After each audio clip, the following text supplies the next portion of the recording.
welcome to Karin's Orchids in Gothenburg, Sweden. This is going to be, believe it or not, a CareCollab video on the beautiful, beautiful species Maxillaria Tenuifolia, together with 7 other participating channels this time. And I'm going to put a pop-up here with the names. But why am I showing you food? This is a dish. Shouldn't be here? Should it? Yeah, it should. Midsummer Eve, our second largest holiday here in Sweden.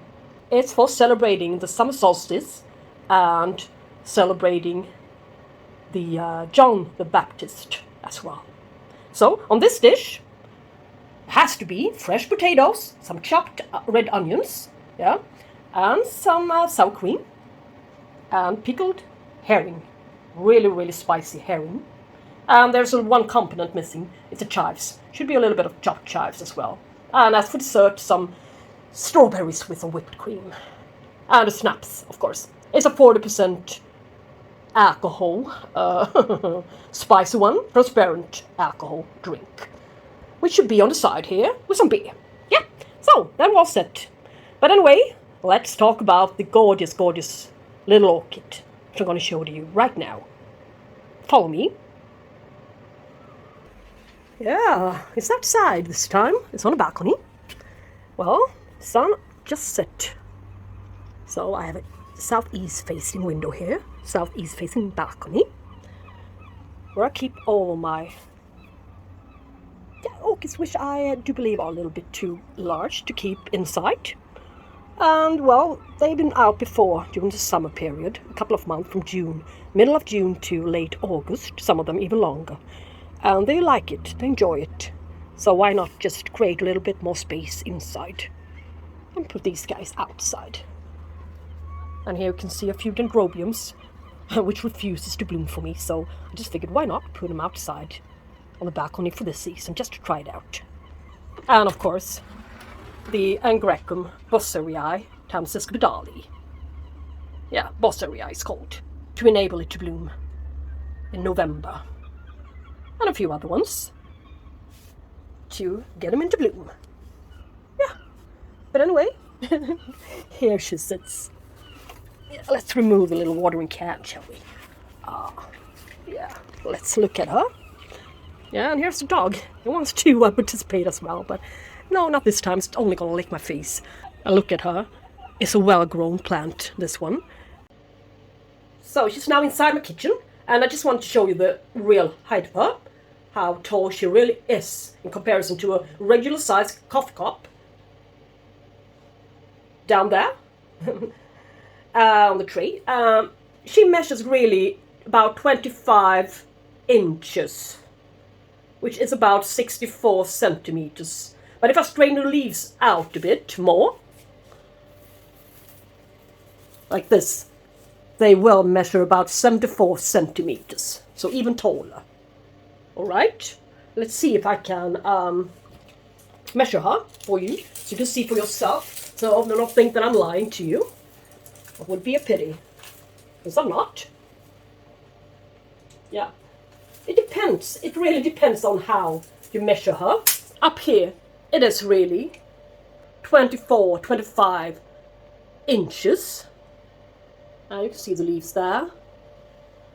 If she's a little bit more straightened out, she's leaning a bit forward, but I can assure you that I measured 25 inches. So that's the maximum growth size on a mature one. I'm sure there are exceptions out there, of course, even larger than mine. But this species has got triangular shaped blooms with a reddish color and a white spotted lip, with a gorgeous, gorgeous, gorgeous scent.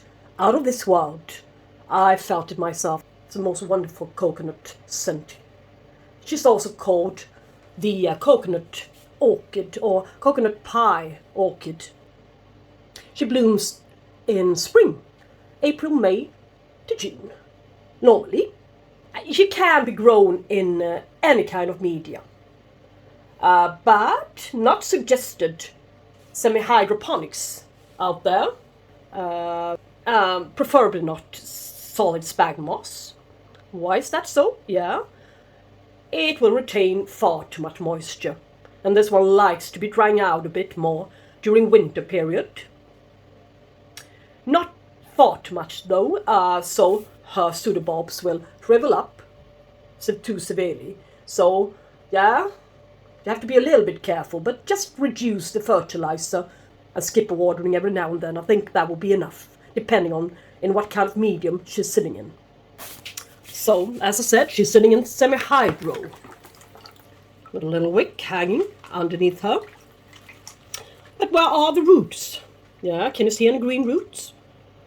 Her root system is a bit, normally a bit brownish, but not far too brown. Yeah, so that indicates that these roots are dead to the bottom. And I haven't not yet made a proper cleanup since I transitioned her. And she's been sitting in semi-hydro for more than a year. So she's had a good amount of time to adjust and adapt in here. All these wrinkled pseudobulbs whispers about something being wrong. Alright? When I got her, she had plump ones. Now they are wrinkled, even the newer ones. Yeah, it could be lack of humidity to the air, but she's been given over 50% of humidity at all times, and that she can or should be able to tolerate. So that's not it, I think. So it's a lack of roots. Yeah? And she's not able to create any new ones down there, since the medium is far too dry. The Lucke on the surface are getting far too dry for her at all times. So they cannot grow and go down there as good and as much as I would like to. So I'm going to show you guys 3 examples on what I'm aiming at. Wait a sec. Yay, these 2 guys, Miltonia Sunsets, almost hit the bin some time ago. She was sitting in a setup similar to that one, in the same size pot, in semi-hydro. Same thing happened to her. Her fragile, thin root system. Yeah, they are kind of equal. Thin roots. Look at her roots. But now they are down there, finally. But in semi-hydro, they were only a few centimeters down into the Lucke after sitting there for about 1 year. And her flower spikes were short, coming out from the base and stop there. This flower spike is better, a lot better. It's taller and a few more blooms than only single blooms, as you can see. So some orchids, I believe, are doing a lot better. In regular plant soil, grocery store plant soil aren't all that bad. It's underestimated, I think. Everybody wants to try stuff out and experiment a lot these days. As for me, yeah. But wise from experience, yeah, it's just like being a teenager. Going out, trying to experience the real life, yeah, and sometimes you meet up with some problems, yeah. But you'll learn from your mistakes and get experienced, yeah. That's the whole point in it. So, this was my mistake, so, yeah. Better growing in regular potting mix. As goes for the weaker division. But as you can see, roots going down there already. I think it was in April or March I transitioned back these 2 guys. So they are making a full recovery. Really. Good spikes, better growth. And this one, this ugly one, almost hit the bin several times. Bialara Marfage. Always catching thrips, roddening, ugly spottings. Everything just went bad with this orchid when it was sitting in semi-hydro. And look what I did and what it achieved in this regular potting mix. Finally, a decent growth, and it's not ready yet. And it wants to grow. It really wants to grow. So instead of the bin, it's in my IKEA stand. So that's what I wanted to show you. So can you all guess what I'm going to show you today? Take a good guess. Yeah. I'm going to transition that one back into regular potting mix. So let's get around, and in the future, let's give her a drier semi-winterist from Halloween to Valentine's Day. And good light, better light, provided all year round. Back on the stage during summer, in the light, provided some good rainwater and some more humidity. We sometimes get rainy summers in this country, so the humidity will be kind of high most of the time, yeah. But anyway, let's bring her out of this pot. The root system is strange. It looks alive, a bit alive here, doesn't it? But it's not. These roots are dead. Dead as can be. Even though it can sometimes be food, but they are dead. So I better just rip them off, as I say. Rip them off. All the loose parts here. Yes. Yeah. Let's see what's going on. We can clean her off a bit. And this part I just fell off one day and I just stuck it down into the medium. Well, this is not a huge Lucke beads. It's an old mushy pseudobulb. There's been a few. Yeah, here's yet another one in there. I've never seen it before until I put her into semi-hydro. So, never again semi-hydro on this kind of orchid. And I experienced that the more sheath she produces around the pseudobulbs here, or yeah, up here, the worse she's doing. She's protecting her roots up there so they won't dry out, I believe, since she's lacking root system or humidity, or yeah, she's lacking out or something, so she wants to protect her roots hiding underneath here. There are roots. That's why I can take a piece like this and just stick it down into some new orchid soil, but you will have to release the sheath first and expose the roots hiding underneath here. So she can create a new root system. Yeah, that's how we do it. She cannot sit in this part anymore. It suited her better when sitting in semi-hydro. Now it's far too large for her, since an orchid this size will not grow all that much to the sides. It won't be so much wider. She will produce a new growth upwards. She will grow a little bit more upwards when she's mature. So that's why you don't need that huge of a pot for her. Well, I'm going to shake some life into her and learn from our mistakes.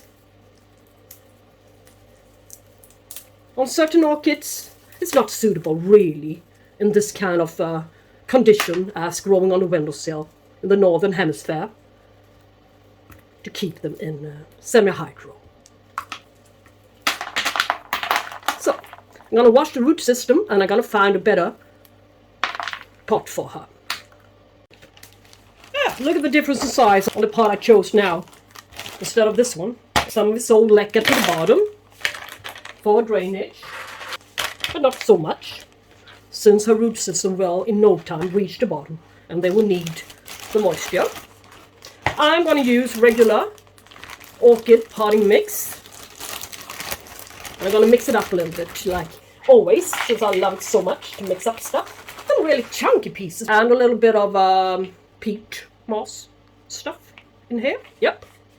What else do we need? Yeah, of course, some charcoal. I always put a little bit of charcoal into it. So it's going to happen even this time to disinfect the medium. But they always say that this orchid is a little bit finicky when it comes to repotting. As for bulbo, as for cattleya's, as for everything, but except for Paphiopedilums and Phalaenopsis orchids. And that's my conclusion. Yeah, so they all seem to dislike being repotted, almost. So, what to do when it's necessary. Yeah, do it anyway. So, and I would like to use a little bit of slow release fertilizer. Just a little bit to it. And this one is looks like this. And in order not to make the mixture too water retentive, I'm gonna add a little bit of pumice as well to it. Yep. So now the mixture's there. Let's mix it up, shall we? Yeah, a lot of dust to this mixture, a lot of ugly pieces. Yeah, I'm not going to use these guys, the larger ones, huge ones, for this tiny thin root system. So I'm going to pick them out, the largest chunks. A little bit of mixture to the bottom. Ba-ba. Down with orchid. It grows in every direction, so never mind where I put her. Yeah, this is going to be so great for her. It's a very, very best size pot for her.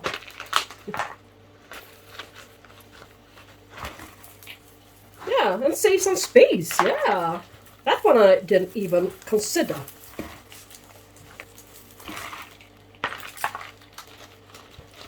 And the day she's outgrown this pot, if she will, with Wise, I will just rip her out and place her, make a soft repotting perhaps, shake off some bark. Just move her over to a larger container. Yeah. So, but it holds a bit of a terribly large amount of medium, this pot. Looked like there wasn't so much space left, but yeah. The mixture's almost finished in here.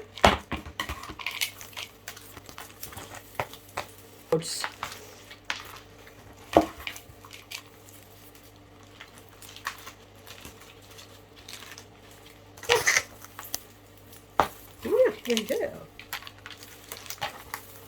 It's going to come as a shock for her, outside and repot at the same time. And she's sitting steady in a pot. I can lift her up without anything to lift her up with. She stays in place.